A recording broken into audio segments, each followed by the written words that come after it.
Perwisyo alang sa mga negosyante sa cruising Ulas ni Dakbayan ang kalangay sa pagtrabaho sa Ulas Viaduct. Sumala pa sa mga negosyante dinhi nga apektado na ang ilang negosyo sanglit gawa sa abog kung ting-init, lapok usab kung mag-ulan, butang nga makapekto sa ilang mga customer. Ilan na rin humanong, paspasan yung trabaho ba kay presyo kaysa naninda diri, nagrinta po mi diri.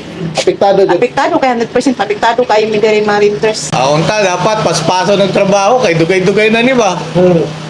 Ambot nga anong langay-langay.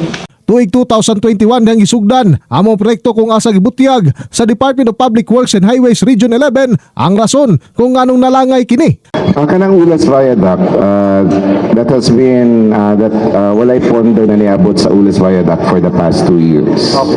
Okay, so what we are doing is kung unsa tong mga nabili na trabaho, ginatrabaho na to. Ang Ulas Viaduct adunay 2.6 km nga gitason nga gilangkuban sa tulay, flyover, sidewalks ug drainage system kung asa aduna kini budget nga 3.3 billion pesos. In the heart of changing lives, ako si Brigada Julius Pacot alang sa 93.1 Brigada News FM Davao, Top Music and News Authority.